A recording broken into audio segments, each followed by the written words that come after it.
कई बार जब आप मेहनत करना शुरू करते हैं और बार बार फेल होते रहते हैं तो आपके मन में एक प्रश्न आता है कि ईश्वर आपके साथ है या फिर नहीं है।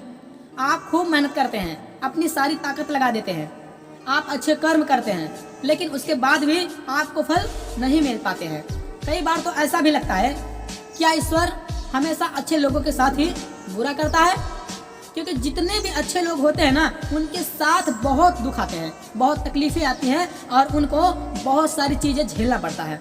तो चलिए आज इसी बात को समझते हैं। एक बार एक लड़का जो कि आप ही की तरफ बहुत सपने देखता था, अपने जीवन में बहुत ही आगे बढ़ने के बारे में सोचता था, उसने बहुत मेहनत की, बहुत ही कम उम्र में उसने बहुत सारी चीज़ें हासिल कर ली और उसे लगता था कि ईश्वर हमेशा उसके साथ है। और ये पता कैसे करता था, हर रोज जब उस नदी के किनारे जाता था तो उसे लगता था कि ईश्वर उसे बातें कर रहे हैं, वो साइड में हैं और वो ईश्वर से बातें कर रहे हैं। क्योंकि जब वो चलता था तो रेत पर उसे दो पैर के निशान दिखाई देते थे, एक खुद के और एक ईश्वर के। वो लड़का बहुत ही ज़्यादा खुश था, उसने अपनी ज़िंदगी में वो सब कुछ पाया था जिसके आप सपने देखते हैं। लेकिन कहते हैं ना कि यदि सूरज उगा है तो ढलेगा भी, यदि घड़ी में दोनों कांटे ऊपर है तो दोनों कांटे नीचे भी आएंगे। उस लड़के के साथ भी यही हुआ। धीरे धीरे उसकी कंपनी लॉस में जाने लगी, जहां करोड़ों का प्रॉफिट बना रही थी वहीं पर करोड़ों का नुकसान होने लगा। जो लोग उसका साथ देते थे वही लोग उसका साथ छोड़कर जाने लगे। उसे बहुत दुख हो रहा था, पर सबसे बड़ा दुख इस बात का हो रहा था कि जब वह सुबह समुद्र के किनारे घूमने जाता था ना, उसे वो पैरों के निशान नहीं दिखाई दे रहे थे। इसका मतलब भगवान उसके साथ नहीं थे। वो लड़का बहुत ज़्यादा दुखी था, बहुत ज़्यादा परेशान था और सोच रहा था कि जब अच्छा समय था तब तो भगवान मेरे साथ थे, लेकिन जब मेरा बुरा समय आ गया ना तो भगवान ने भी मेरा साथ छोड़ दिया और मेरे अपने भी मुझे छोड़कर चले गए और वो बहुत दुखी हो गया। लेकिन उसने हार नहीं मानी, उसने हिम्मत रखी और जो भी चीज़ें ईश्वर ने उसे सिखाई थी उन चीज़ों को, उन बातों को उस लड़के ने फॉलो किया और फिर से मेहनत करना शुरू किया। फिर क्या था, थोड़े दिन के बाद फिर से उसकी कंपनी खड़ी हो गई। उसे जहां बहुत सारा लॉस हो रहा था वहीं बहुत सारा प्रॉफिट होने लगा और वो फिर से खुश हो गया। लेकिन उसने एक चीज़ कभी नहीं छोड़ी थी, अपने ऊपर विश्वास और समुद्र के किनारे घूमना। जब वो थोड़े दिन के बाद समुद्र में गया, सारी चीज़ें फिर से ठीक हो गई थी, उसकी कंपनी फिर से खड़ी हो गई थी। थोड़े दिन के बाद उसने नोटिस किया कि जब वो समुद्र के किनारे घूमने जा रहा है तो एक और पैरों के निशान उसके साइड में बन रहे थे।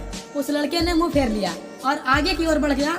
साइड से आवाज़ आई, क्या हुआ, मुझसे बातें नहीं करोगे? उस लड़के ने चिल्लाते हुए जवाब दिया कि जब मेरा बुरा वक्त चल रहा था तो आप मेरे साथ नहीं थे, आपने मेरा साथ छोड़ दिया और इस पूरी दुनिया ने मेरा साथ छोड़ दिया। मेरी मेहनत, मेरे विश्वास के कारण आज मैं फिर यहाँ पे हूँ। जब मैं सफल हो गया तो तुम फिर मेरे पास आ गए। मुझे जब सबसे ज़्यादा तुम्हारे साथ की ज़रूरत थी उस वक्त कहाँ थे, और अब जब मैं सफल हो चुका हूँ तो फिर से मेरे साथ आ गए। साइड से मुस्कुराने की आवाज़ आई और कहा कि मैं तब भी तुम्हारे साथ था और आज भी तुम्हारे साथ हूँ। लड़का थोड़ा सा झल्ला गया और कहने लगा कि यदि तुम साथ थे तब साथ होते थे तो एक और पैरों के निशान मुझे साइड में दिखाई देते थे, लेकिन जब मैं मुसीबत आई मुझ पर, जब मेरे ऊपर संकट आया तो मुझे कोई पैरों के निशान दिखाई नहीं दिए। तुमने मेरा साथ छोड़ दिया था। बाजू से फिर मुस्कुराने की आवाज़ आई और कहा कि मैं तुम्हारी मुसीबत के समय भी तुम्हारे साथ ही था। जब तुम सफल थे तो तुम्हें दो पैरों के निशान दिखाई देते थे क्योंकि मैं तुम्हारे बाजू में चलता था, लेकिन जैसे ही तुम्हारे ऊपर मुसीबत आई ना तुम्हें एक पैरों के निशान दिखने लगे क्योंकि मैंने तुम्हें अपनी गोदी में उठा लिया था और इसीलिए तुम्हें जो पैरों के निशान दिख रहे थे ना वो तुम्हारे नहीं थे, वो मेरे थे। इसलिए हमें हमेशा याद रखना चाहिए कि किसी भी परिस्थिति में वो ईश्वर, वो मालिक, वो हमारा कभी साथ नहीं छोड़ता। हम उन पर विश्वास करें या ना करें, हम उनके भक्ति करें या ना करें, वो हमेशा हमारे साथ है। इसलिए मेरी इस बात को हमेशा याद रखना।